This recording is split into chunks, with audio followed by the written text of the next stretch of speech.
Okay, today we're going to talk about numbers, sequential numbers. We're going to talk about coins, and we're going to talk about cars. That would be license plates, anything on a car, and how those things can send us signs from spirit, from our loved ones.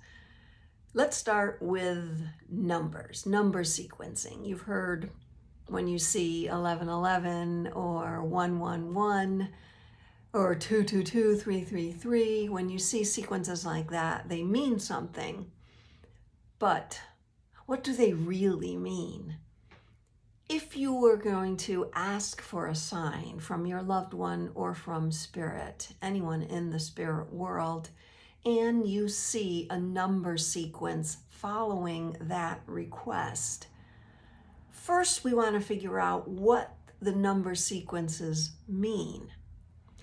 And they don't mean the same for everyone. I say only the 1-1 or the 11-11 kind of means the same for everybody.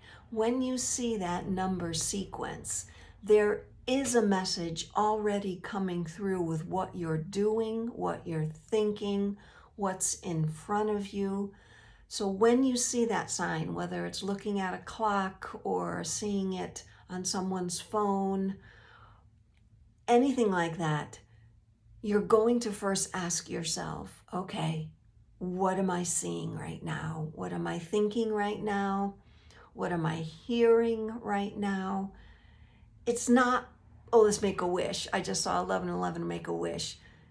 Signs like this from spirit are getting our attention for us to figure out what's happening and how we can go about that. What do we need to learn from that? When I see 1111, either on the clock or it's happened many times where I've driven from my house to my daughter's and arrived exactly at 1111. And I view that as I've hit the mark, that I've left when I was meant to leave. I was in just the right amount of traffic, that I'm on the path, and now the path is like congratulating me. Spirit is like congratulating me when I see that 1111. It happened one time in my car when my mom and I were visiting a Lincoln museum, and we got in the car and it said 1111 on the clock, 11111 or something was on my odometer. And my mom and I looked at it and went, what does that mean? I said, we're here. We've arrived. There wasn't anything that we really had to think about, but yet we were thinking that we were in the place we were meant to be in. So when you see, let's say now 222 or 333, watch what's happening around you, and then you figure out what those numbers mean in that time. For me, twos are about family and helping family. When I see threes, they are about relationships and what's going on in a relationship at that time. Here's a good one. The other day, I had gotten home, I was having a full day of synchronicities, and it was just fabulous, the signs I was getting from spirit. I wasn't even asking, I was just seeing things. And I got home, I turned on the TV, I was rewatching episodes of the TV show Frasier, and I was cooking on the stove at the same time. And I heard, as soon as I turned on the episode, I heard Frasier say, it's 4:25. And I looked at the clock on the stove and it was 4:25. And then I added up 4:25, and that equaled 11. 5 and 4 is 9, 9 and 2 is 11. And I thought, something's happening here, but I didn't fully get what was happening until I started journaling it about what was happening that day. And remember, I said in the dream video, always write down what your dream was, because that helps process things. So I'm writing in my journal that I'm listening to Frasier, and I said in my journal, Spirit, I get it, I'm listening. And if you've watched the show Frasier, his catchphrase is, I'm listening. I got so much confirmation that day regarding numbers. And the next thing I got confirmation was that same day was license plates. I was driving through town and I came up behind someone whose license plate said Donna. And I've lived in this town for a few years, and it's not a huge town, but I've never seen that license plate. So I knew in that moment there was something else coming. It was like spirit or my loved one was telling me, Donna, listen to what's coming. And then I got home and I got the 425 message from Fraser, and I'm listening. Again, we're going to go back to leave no room for doubt, to always be listening. Regardless of what you're doing, always be listening and seeing and sensing to what's going on around you. So cars, let's go back to cars and license plates. My daughter, it was maybe about 3 days after her birthday and she was traveling. And my parents, her grandparents, have always sent signs on or around her birthday.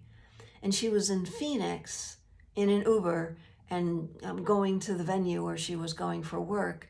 And in front of her was a license plate that said Anso, A-N-S-O. Not a very common name, is it? But that's my father's name, her grandfather's name.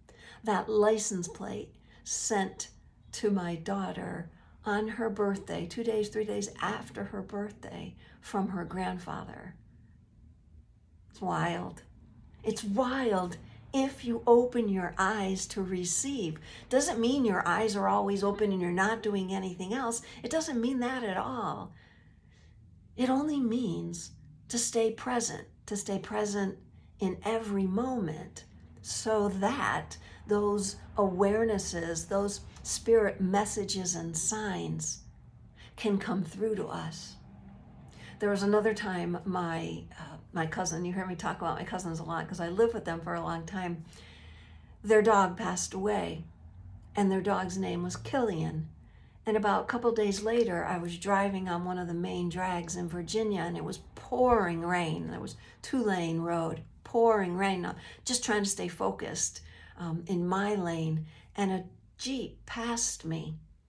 And out of the corner of my eye, I saw that license plate, and that license plate read Killian, the dog's name. Even animals, even our pets in the afterlife can send us signs so many ways.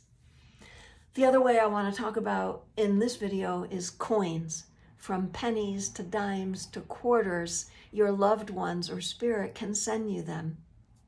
Pennies is one of mine, and I'll call these when something comes from the non-physical world and then manifests into the physical world. That's called an apport. So spirit could either take it from the physical world, dematerialize it, bring it to the non-physical world, and then materialize it back into the physical world so it's in front of you. The first question, did you ask for a coin? Did you ask your loved ones, send me a dime today, send me a penny today? Pennies are easy. Dimes and quarters, there aren't so many of them to pick up. So I always consider penny an easy one. Penny's an easy one.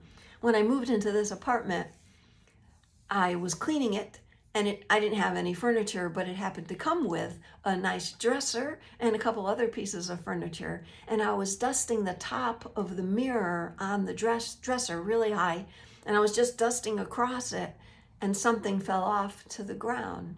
It was a penny. And I thought, I wonder how long that penny has been up there waiting for me to arrive. And then months later, I get another penny in the dryer in the basement. Before I put any clothes in or out, I opened the door and there was a penny sitting in a very precariously perched area. So these are all ways, okay, it's not random. The penny didn't come out of my pocket. It was randomly perched, that it couldn't have just fallen there. Spirit put it there as an apport. What I've done with my daughter now is we've told each other what signs we're going to send when we cross. I told my daughter, in case my daughter crosses before me, heaven forbid that doesn't happen. And if I cross before her, I told her what we're going to do, and she told me what she's going to do. So we have those in our heads. If you want to do that with your loved one, that's a fine thing to do. When I gave a reading once to someone and I said, your loved one is going to send you quarters, be on the lookout for quarters. Later that day, I walked outside, and on the St. Francis stone statue that I've been looking at every day, cupped in his hands were quarters, coins, a great way. So I got the message from my client's loved one, and she got it too. The next day, she emailed me and said, guess what I found in a backpack that I needed for a trip? And I said, quarters. She said, yes. Okay, so we talked about license plates, quarters, and we talked about numbers. Always that spirit can send you signs and messages. Can you ask for all of these things? Absolutely. You can ask for anything you want in the world of spirit. You can be specific. You can say, I want flowers tomorrow, or I want to see flowers tomorrow. But don't get caught up in, okay, someone's going to give me flowers. You might see it on a card that someone sends you. You might see it when you call up a social media post. There might be flowers. Always have your eyes, your ears, and your heart open. Be open to the signs. And don't forget, leave no room for doubt. Thanks again for joining.